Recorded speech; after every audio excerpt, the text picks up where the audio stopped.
Hello. Welcome back. Welcome back. It's been 2 weeks.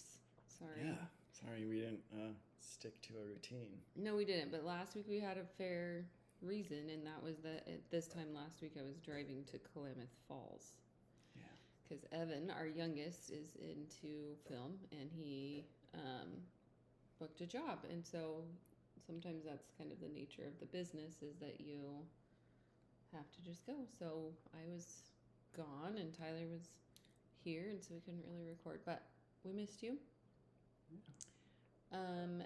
As promised in our last recording, we said that we'd talk a little bit about faith this time because, it's a huge part in our life.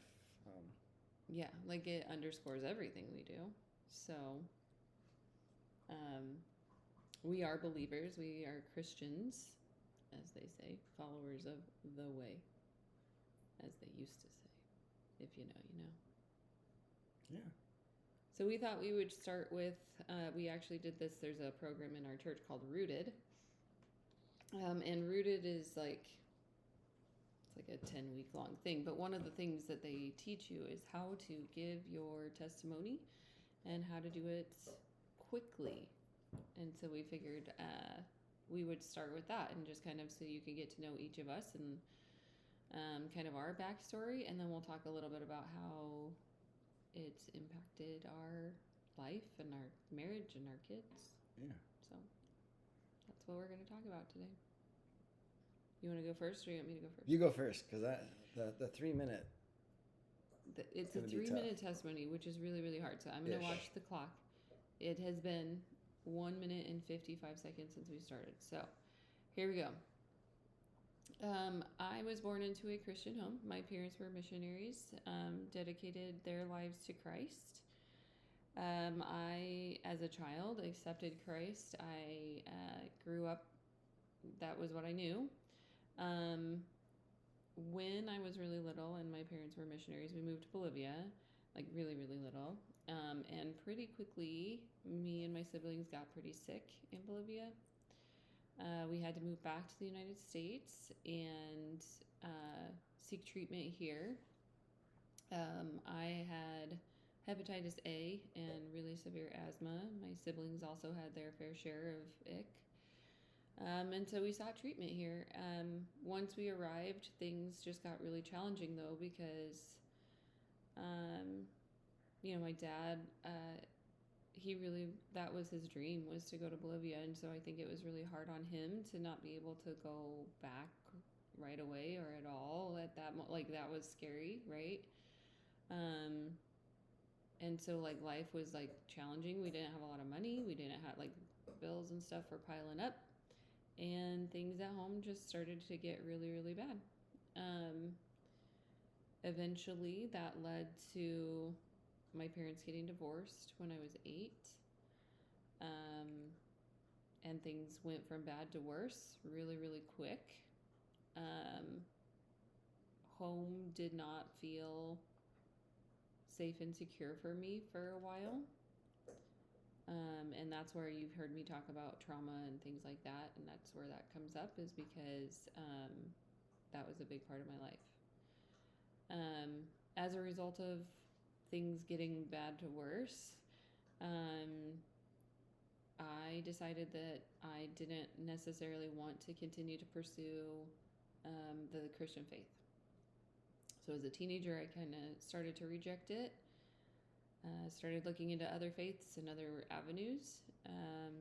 Read a lot of other books about different spiritualities. Really, really tried hard to get into Buddhism. And then eventually just rejected everything and just said, if none of these, they all kind of seem the same and they're all telling the same story, and so maybe there's a God and maybe he cares about peace, but he probably doesn't care about me. He's probably just this nebulous thing in the sky, and I'm gonna live my life my way, right? And so I did. And then when I was 20, I met my lovely husband. We've shared that story. I got pregnant pretty quickly. And it was during that pregnancy that my mom and my stepdad said, "Hey, you should probably move in with us. We'll help you save up money and take care of that baby." And so I did. When I moved in with them, I discovered pretty quickly that my stepdad was actually pursuing, or not pursuing, but like interested in possibly becoming a Christian. He had kind of been introduced before, but he was reading apologetics a lot. And he encouraged me. He had this book called The Case for Christ that he was reading by Lee Strobel. I reluctantly picked it up, and I remember kind of reading it. It was the first time I'd ever read an apologetic, and it like gripped me right away. I read it. I was hooked. I read more, got more hooked. Eventually decided that I should probably maybe go to church, but I was like super pregnant by that time and scared of judgment. Decided it was worth it going, and so I went to Northern Hills in Thornton, Colorado. Shout out, because they welcomed me with open arms. And I sat in the back by myself for a little bit because you were off doing your thing for your internship. And I remember one night they had evening services, and I remember it just like there was like I went for a long time, and I was reading the apologetics, and there was just this night that I felt like God kind of like reached into my heart, and I realized in that moment, like I remember driving home like on fire because I was like, He's always been here. God has always been here. And so like I started to see where he was even in the like when I was going through things, and I was like, holy cow, how did I miss this before? And I decided that night that was it. Like I was going to go ahead and pursue my faith. From there, God changed everything for us, and so we'll talk a little bit about what that looks like, but you go next. That was 4 minutes or 5 minutes. I'm sorry. That was close. So yeah, similar story, but not really. I was raised in the church, Awanas and youth group, at least through middle school.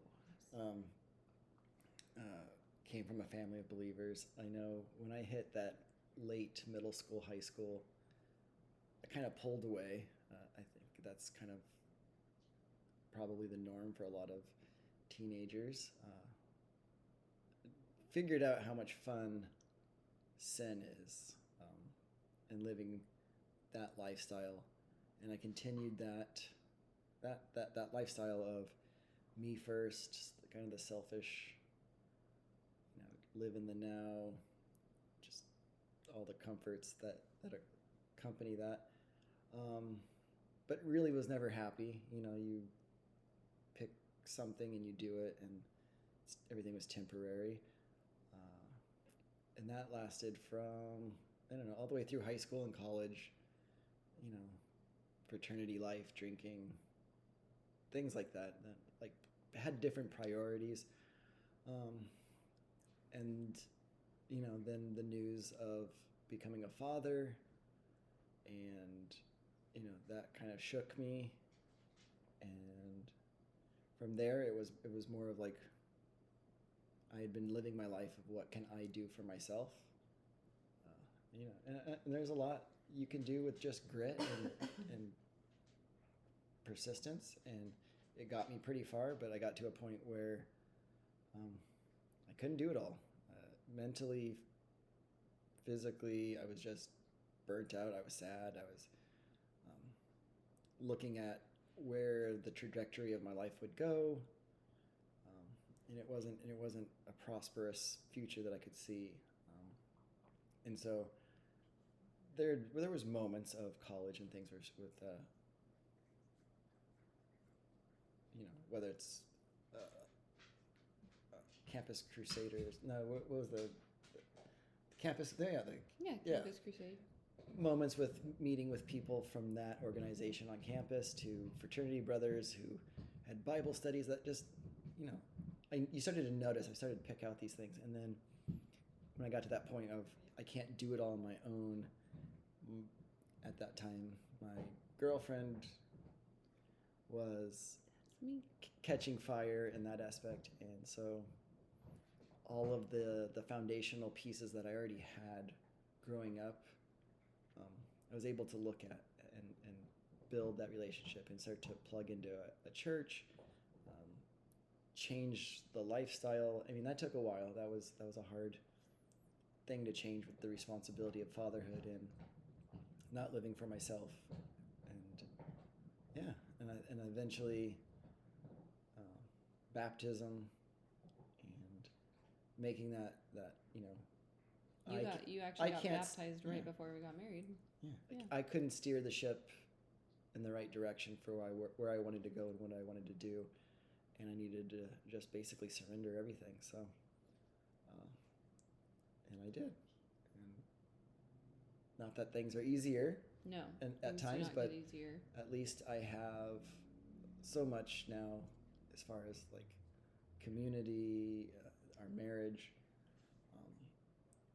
just the more positive outlook that there is. And I know that some people are like, they have a lot of questions, and that's okay. I think that's why I really appreciate my journey, is like the number of questions, my lifestyle, the forgiveness, and now being a Christian, and the way we do things is always to that counterculture, or and just really seeking and explaining what the message is for everybody.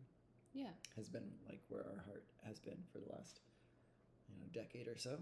And so Yeah, so it has been a lot of growth. So as you mentioned, like we're both like somewhat grew up in the church, but I think both of us had a wildly weird view of God for a long time, or weird view of the faith. Like one of the things that like I had to confront was that like I grew up believing that doubt, like you just said, like doubt was wrong in my growing up. Like, you do not doubt. Doubt is like a sin. You do not question. And I remember that was why apologetics were so huge, was because we are naturally thoughtful beings. Inquisitive too. We're inquisitive. We're going to ask questions. And suddenly I remember reading these, and like there were these like pioneers and these people that are like heroes of the faith, and they were asking questions, and asking not easy questions. Like, these were people who were willing to get their like wade in the mud and get their hands dirty and say, okay, here's this legitimate question that's keeping me from feeling like I can believe, and they would explore it. And it was like, my mind was blown.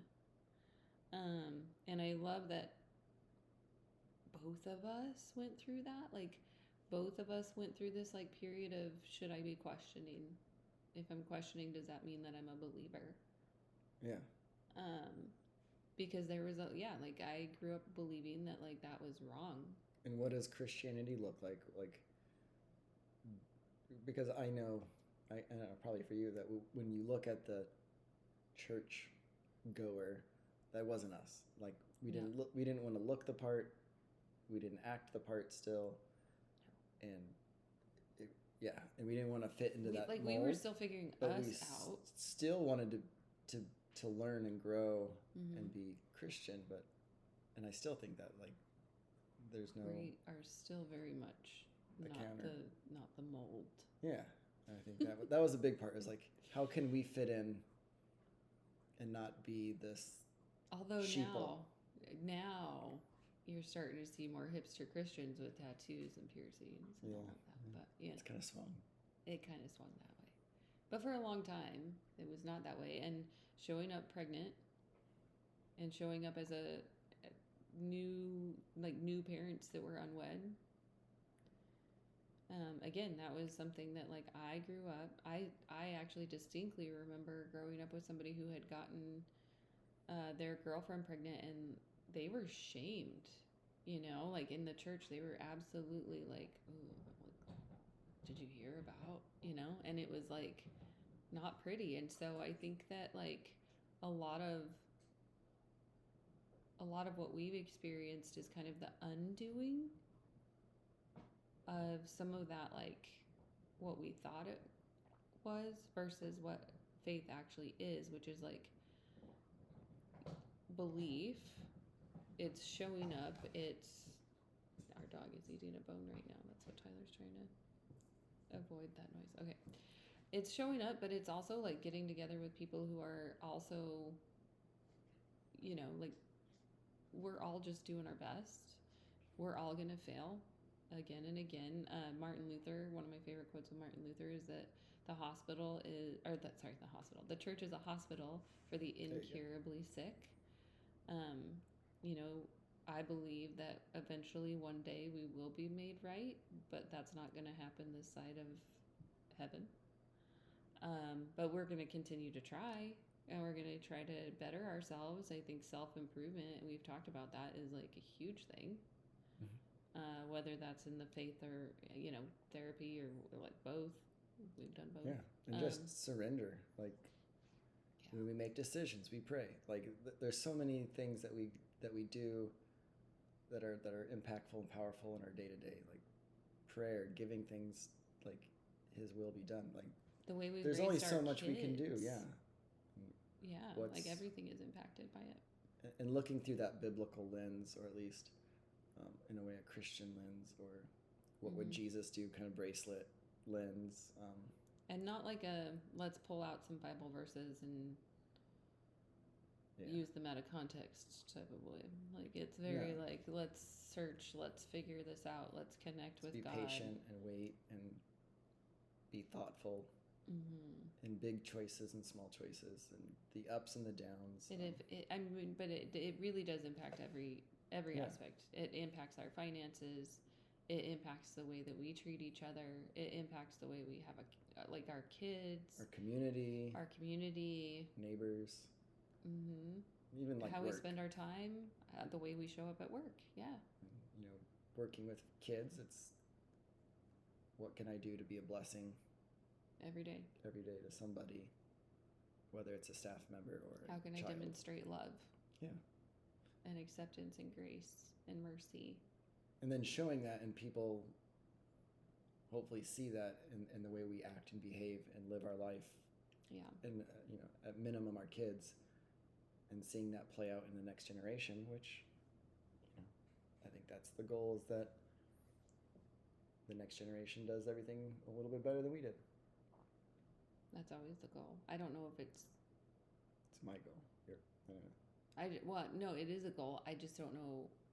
I think that personally, I think every generation has its own stumbling block, whatever it may be, to overcome. But yeah, you want your kids to do better than you did. I certainly hope ours do. Yeah. And so that's our faith, I guess. And there's so much more to it. There's so much that we can't cover in 20 minutes. But if you have questions, you can always ask, or need resources, or questions you might even have. Yeah. I mean, so I guess to follow up, because we did eventually start going to church. We gave our lives over to Christ again. You got baptized. I had already been baptized. I started Bible school. So I decided I wanted to get into ministry and started Bible school when I was 26. Graduated from that. And then worked in a church for a while. So yeah, like if you need those resources, like, and Tyler's been by my side the whole time, like I say I went to Bible school, like we went to Bible school, because like poor guy. No, he did. He says no, he did, because I would come home and be like, guess what I learned? And then you would have to just sit through like me nerding out about some random abstract thing that I learned, or like some cool translation, or how to work a concordance, or let me tell you all about these different worldviews of different denominations and what I'm learning about those. I mean, like, you got a lot into. Yeah, osmosis through just being present. Mm-hmm. But we've taken, and then we've done like Bible studies together. We've done small groups together where we study the Bible, and been part of, whether it's here and being involved in our church or living abroad and doing things with missions and mm-hmm. people on that aspect, and knowing what it's like to find a church is always a hurdle in itself. Search. Yeah. What to look for, questions to ask. There's a lot of good things to know. But yeah. But I think ultimately it's a personal thing, and that's what I love about it, is that it is everybody that you talk to will have their own testimony. Everybody that you talk to will have their own struggles, and everybody that you talk to will have their own connection and their own like points of connection with God, right? Like it's a community of people just trying to do better and knowing that like we got each other's backs and we're going to continue to grow together and love each other and forgive each other, and hopefully love everybody else on, like, like it's a beautiful thing. So I'm glad that we did that together. Yeah. So yeah. We will let you go because it's 22 minutes in and we try to keep these to 20. It's hard sometimes. This is a hard one. So it'll probably still come up and we'll still probably address some of other things as we go. But next time, what do we want to talk about? I don't know. You don't know? I don't know either. I guess you'll have to tune in. We'll figure it out. Yeah. We'll be on summer break, so Woo, we will not really. We'll be done with kids. We'll still have a couple days of work. The most boring kinds of days of work, because then we have to work with adults, and I'm sorry, adults are way more boring than middle schoolers and elementary school kids. They keep it interesting.